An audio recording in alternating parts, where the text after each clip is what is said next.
So this video is going to be a little comparison between some P90 magazines. So we're going to start off with some standard capacity magazines. So first we have the Tokyo Marui. So you can see the trademarks. It's got the Tokyo Marui on the bottom. Minimal creaking.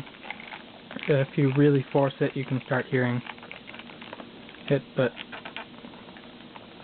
overall, not too much. There's another one.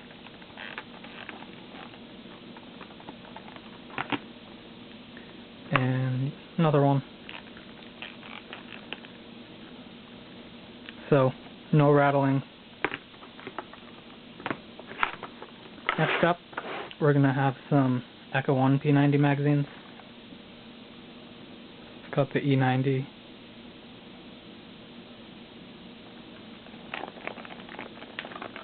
Bit of creaking. Lots of creaking when you squeeze it, but overall fine. Another one. And another one.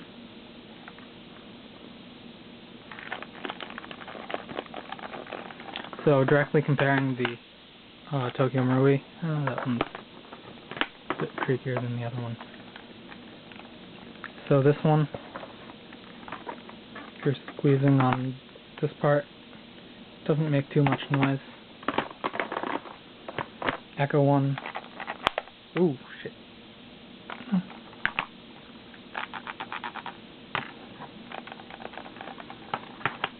So overall, I think the Tokyo Marui ones are much nicer, which is obvious by the price difference. Usually the Marui will retail for somewhere around, I don't know, $35 to $40, where the Echo 1 is maybe about $15 to $20.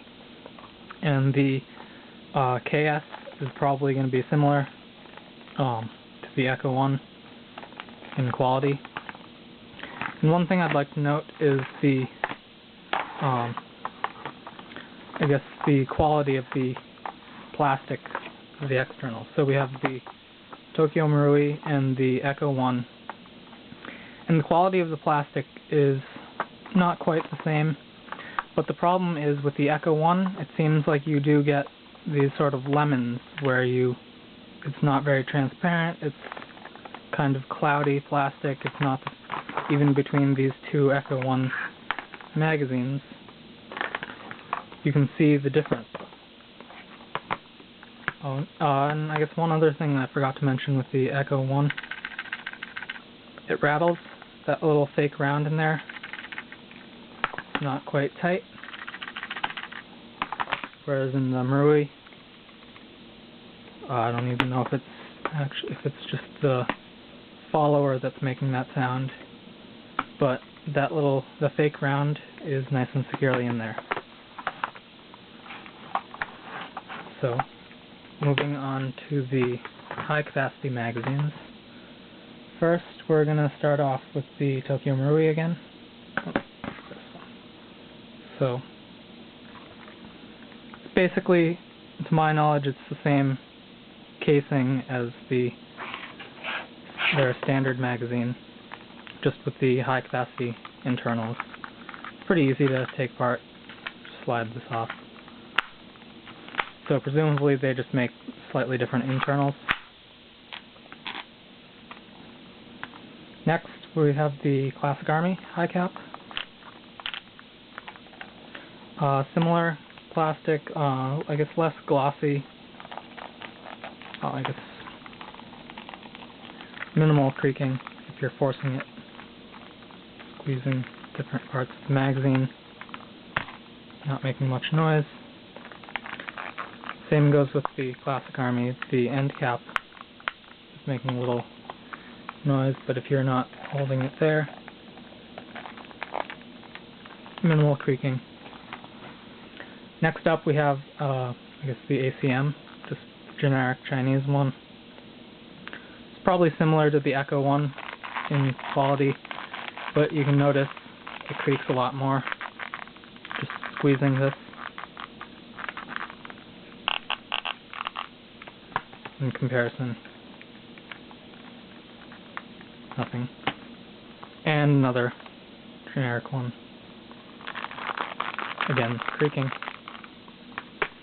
And then the last one that I happen to have is I guess it's a generic Chinese one, but it came with the Well R9, which is the original, or it's one of the P90 clones, well before the Echo 1 and Classic Army came out. It has a plastic version 6 gearbox, and it's not the Well B90, but the Well R9 is somewhat compatible with Marui magazines.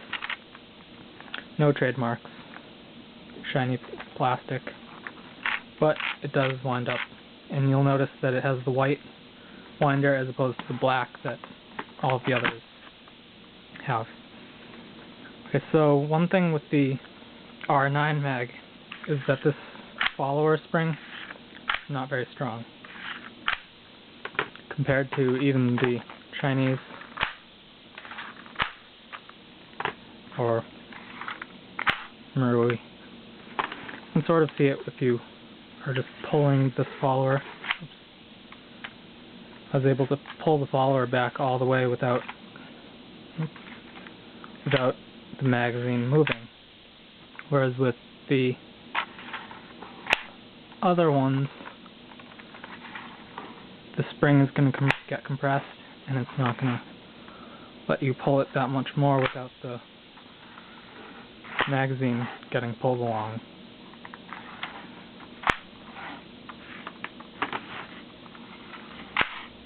And then again with the R9.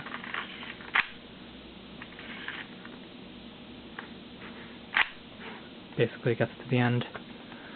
Basically they're all about the same. You've got your flip open door. Holds that open. One thing to note is that with, I'm going to just ignore the R9 magazine. One thing to note is that with the Chinese brand high caps and presumably Echo 1, what you can use is an 1/8 inch hex wrench. You stick it in the center of there, and you can just, and when you're winding the magazine, you can just wind it a lot quicker. So if you're not on the field, you can just go wind it a lot faster than that. So the 1/8 inch fits nice and easily in that little hole. But with the Classic Army, that hole is a little smaller, and while you can force an 1/8 inch in, it doesn't quite fit. And can't seem to, I mean, it works, but you really have to force it in there. You're kind of deforming the plastic, and it's the same thing with the Marui. I've forced it in a couple times, but it doesn't really stay in like it would in the Chinese ones. Oops. Basically, it goes in all the way.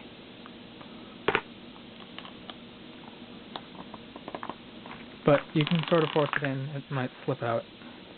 What they actually take is the 3mm. I'm not quite sure where my metric hex set is, but if you use the 3mm, it fits in perfectly.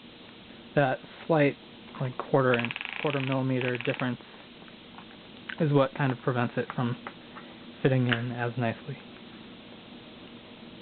So, comparing the quality of the plastic, I would say the Classic Army and Marui are much higher quality than the Chinese, which is basically the same as the Echo 1.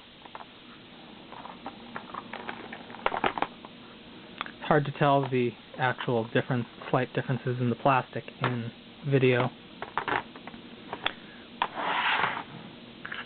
And the final magazine is going to be the Mag Mid-Cap.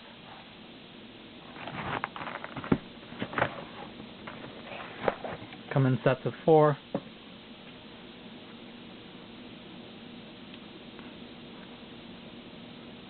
It's got the same trademarks as the Marui, I believe.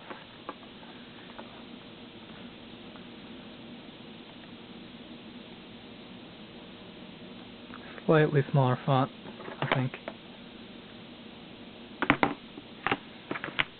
Either way, mag midcaps have basically no creaking that I've noticed. They really have no flex, like really forcing it, you don't have any sort of movement. I mean, I guess if you really wanted to, you could probably snap it, but in most uses, that sort of bending, like I would have snapped broken something in the Marui. As you saw earlier with the Echo 1, I pressed in here, and it just broke something. Anyway, mag midcaps hold 170 rounds.